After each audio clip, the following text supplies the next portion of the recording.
بسم اللہ الرحمن الرحیم۔ ناظرین، آج کی اس ویڈیو میں ہم آپ کو بتانے والے ہیں کہ انسان سے سرزد ہونے والے ایسے گناہ کون سے ہیں جن کی وجہ سے انسان ہمیشہ ایک غریب اور مفلس انسان رہتا ہے، یعنی ایسے گناہ جو انسان کے گھر غربت اور مفلسی لاتے ہیں اور انسان کو ہمیشہ ایک غریب انسان بنا کے رکھتے ہیں۔ ناظرین، حیرانی کی بات تو یہ ہے کہ یہ گناہ آج ہمارے معاشرے میں بالکل عام ہو چکے ہیں اور آج ہر انسان مسلمان ہوتے ہوئے بھی ان گناہوں کو انجام دے رہا ہوتا ہے اور ان گناہوں کو گناہ ہی نہیں سمجھتا، اور یہی وجہ ہے کہ آج ہمارے معاشرے میں غربت اور مفلسی بڑھتی ہی جا رہی ہے، اور اس کی وجہ ہمارا یہی معاشرہ ہی ہے جو گناہ کو گناہ نہیں سمجھتا۔ اور دنیا بھر میں ایسا ہی ہوتا ہے کہ جس معاشرے میں کوئی گناہ عام ہو جائے تو وہاں اس گناہ کو گناہ ہی نہیں سمجھا جاتا۔ مثال کے طور پر آج ہمارے معاشرے میں گانا بجانا بالکل عام ہو چکا ہے۔ ہر کوئی انسان جب گانے سنتا ہے تو کوئی دوسرا کسی کو منع نہیں کرتا کہ یہ گناہ کبیرہ ہے، اور اسی لیے آج اسے گناہ ہی نہیں سمجھا جاتا، حالانکہ اس کے بارے میں سینکڑوں احادیث مل جاتی ہیں تو یہ ثابت کرتی ہیں کہ گانا بجانا بڑے گناہوں میں سے ایک ہے، اور یہی سب گناہوں کی جڑ ہے۔ نبی کریم علیہ الصلوۃ والسلام نے فرمایا ہے، میری امت میں سے ایسے لوگ ضرور پیدا ہوں گے جو شرم گاہ یعنی زنا، ریشم، شراب اور گانا و موسیقی کو حلال کر لیں گے۔ یہ دل میں نفاق پیدا کرنے اور انسان کو ذکر الہی سے دور کرنے کا سبب ہے۔ قرآن پاک میں اللہ تعالیٰ ارشاد فرماتا ہے، لوگوں میں سے بعض ایسے بھی ہیں جو لاغو باتوں کو یعنی فضول باتوں کو مول لیتے ہیں، یعنی انہیں خریدتے ہیں تاکہ بے علمی کے ساتھ لوگوں کو اللہ کی راہ سے بہکائیں اور اسے مذاق بنائیں۔ یہی وہ لوگ ہیں جن کے لیے رسوا کن عذاب ہے۔ اس آیت مبارکہ میں ان بدبختوں کا ذکر ہے جو کلام خدا سننے سے اعراض کرتے ہیں اور ساز و موسیقی، نغمہ سرور اور گانے وغیرہ خوب شوق سے سنتے ہیں۔ ناظرین، اس حدیث اور آیت مبارکہ سے صاف ظاہر ہوتا ہے کہ گانا بجانا گناہان کبیرہ میں شمار ہوتا ہے۔ ناظرین، اب ہم بات کر لیتے ہیں کہ وہ کون سے بڑے اور گناہان کبیرہ ہیں جن سے انسان کے گھر میں غربت اور مفلسی پیدا ہوتی ہے، یعنی ایسے گناہ جن کے سر زد کرنے کے بعد انسان غربت کا شکار ہو جاتا ہے اور اس پر رزق کے دروازے اللہ تعالیٰ کی طرف سے بند ہونے لگتے ہیں۔ تو ناظرین، سب سے پہلا گناہ جو انسان کی غریبی کا سبب بنتا ہے وہ گناہ کبیرہ ہے، زنا۔ ناظرین، امام ابو حنیفہ کے استاد اور نبی کریم صلی اللہ علیہ وآلہ وسلم کے 5ویں نواسے حضرت امام جعفر صادق علیہ السلام فرماتے ہیں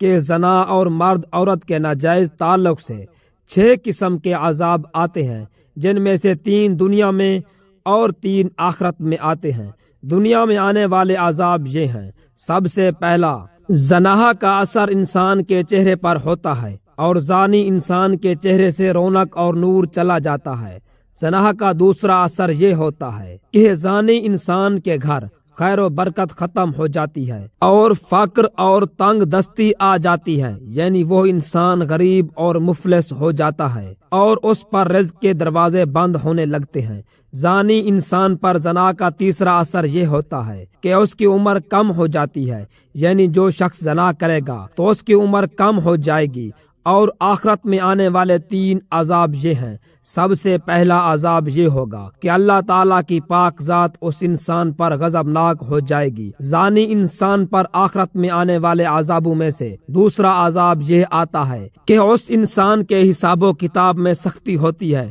یعنی دوسرے لوگوں کے مقابلے میں اس کا حساب و کتاب دیر سے اور زیادہ سختی سے لیا جائے گا۔ آخرت میں زانی انسان کے لیے تیسرا عذاب یہ ہوگا کہ وہ جہنم کی آگ میں ہمیشہ جلتا رہے گا۔ ناظرین، زنا شرک کے بعد سب سے بڑا گناہ ہے اور اسلام میں اس کے مرتکب کے لیے سخت سزائیں متعین کی گئی ہیں۔ امام احمد بن حنبل رحمۃ اللہ علیہ فرماتے ہیں کہ میں نہیں جانتا کہ قتل کے بعد زنا سے بڑھ کر کوئی اور گناہ نہیں ہے۔ اللہ تعالیٰ قرآن کریم میں سورت بنی اسرائیل کی آیت نمبر 6 میں ارشاد فرماتے ہیں، زنا کے قریب بھی مت جاؤ۔ اسلام میں زانی انسان کو سخت سزا دینے کا حکم دیا گیا ہے۔ اللہ تعالی سورۃ نور کی آیت نمبر 2 میں ارشاد فرماتے ہیں، جو زنا کرنے والی عورت ہے اور جو زنا کرنے والا مرد ہے، سو دونوں میں سے ہر ایک کو 100 کوڑے مارو، اور تمہیں ان کے متعلق اللہ کے دین میں کوئی نرمی نہ پکڑے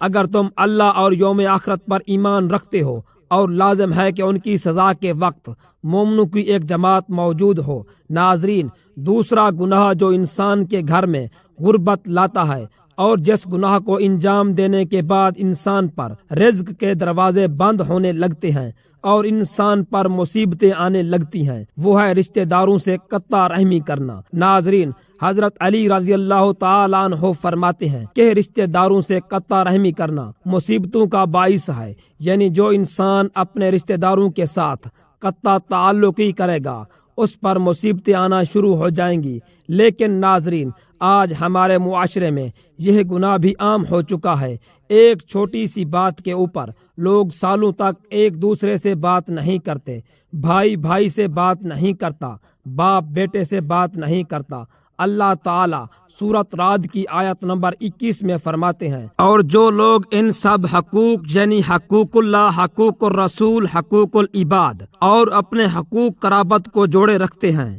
جن کے جوڑے رکھنے کا اللہ نے حکم فرمایا ہے، اور اپنے رب کی خشیت میں رہتے ہیں اور برے حساب سے خائف رہتے ہیں، یعنی وہ لوگ ہیں جن کے لیے آخرت کا گھر ہے۔ اس آیت میں اللہ تعالیٰ ان لوگوں کی بات کر رہے ہیں جو رشتہ داروں سے صلہ رحمی کرتے ہیں، یعنی ایسے لوگوں کے لیے جنت میں گھر ہوگا، اور جو لوگ اپنے رشتہ داروں سے صلہ رحمی کرنے کے بجائے قطع رحمی کرتے ہیں ان کے لیے اللہ تعالیٰ فرماتے ہیں، اور جو لوگ اللہ کا عہد اس کے مضبوط کرنے کے بعد توڑ دیتے ہیں اور ان تمام رشتہ داروں اور حقوق کو قطع کر دیتے ہیں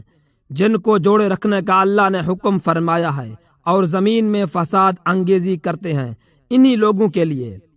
لعنت ہے اور ان کے لیے برا گھر ہے۔ ناظرین، ان آیات مبارکہ سے واضح ہوتا ہے کہ اللہ تعالیٰ قطع تعلقی کرنے والوں کو سخت ناپسند فرماتا ہے، اور جو لوگ اپنے رشتہ داروں سے صلہ رحمی کرتے ہیں ان سے اللہ تعالیٰ کی پاک ذات راضی ہوتی ہے، اور ایسے لوگوں کو اللہ تعالیٰ کی طرف سے جنت میں گھر دیے جائیں گے۔ ناظرین، تیسری چیز جس سے انسان کے گھر میں غربت آتی ہے اور انسان غربت کا شکار رہتا ہے وہ ہے اسراف یعنی فضول خرچی۔ حضرت علی رضی اللہ تعالیٰ عنہ فرماتے ہیں کہ اسراف غربت اور فقر کا باعث بنتا ہے، یعنی جو انسان فضول خرچی کرتا ہے وہ انسان ہمیشہ غربت کا شکار رہتا ہے۔ اللہ تعالیٰ سورۃ اعراف کی آیت نمبر 31 میں فرماتے ہیں، اے اولاد آدم، تم ہر نماز کے وقت اپنے لباس سے زینت پہن لیا کرو اور کھاؤ پیو اور حد سے زیادہ خرچ نہ کرو، بے شک وہ بے جا خرچ کرنے والوں کو پسند نہیں فرماتا۔ سورۃ بنی اسرائیل میں اللہ تعالیٰ ارشاد فرماتے ہیں، اور قرابت داروں کو ان کا حق ادا کرو اور محتاجوں اور مسافروں کو بھی دو، اور اپنا مال فضول خرچی سے مت اڑاؤ، بے شک فضول خرچی کرنے والے شیطان کے بھائی ہیں اور شیطان اپنے رب کا بڑا ہی ناشکرا ہے۔ ناظرین، یہ آیات کریمی اس بات کی واضح دلیل ہے کہ اللہ تعالیٰ فضول خرچی اور فضول خرچ لوگ دونوں کو ناپسند فرماتا ہے۔ ناظرین، چوتھی چیز جو انسان کی غربت اور مفلسی کا سبب بنتی ہے، یعنی جس چیز سے انسان غریب ہوتا ہے، وہ ہے حرص۔ نبی کریم علیہ الصلوۃ والسلام نے ارشاد فرمایا ہے، ہر حریص انسان فقیر ہوتا ہے، یعنی جو انسان لالچ اور حرص کا شکار ہو جائے وہ کبھی امیر نہیں ہو پاتا، کیونکہ ایسے انسان کے اندر ہمیشہ زیادہ کی بھوک رہتی ہے۔ اگرچہ وہ بنگلوں اور گاڑیوں کا مالک ہی کیوں نہ ہو، لیکن وہ ہمیشہ غریب ہی رہے گا، کیونکہ وہ دنیا کی نظر میں تو امیر ہوگا لیکن اپنی نظر میں وہ غریب ہی رہے گا، کیونکہ اس کے اندر ہمیشہ زیادہ حاصل کرنے کی بھوک رہے گی، اور یہی بھوک ہی اسے غریب انسان بناتی ہے۔ اللہ پاک ہمیں دین کی سمجھ بوجھ نصیب فرمائے اور ہمیں ان احادیث پر عمل کرنے کی طاقت اور توفیق عطا فرمائے۔ آمین ثم آمین۔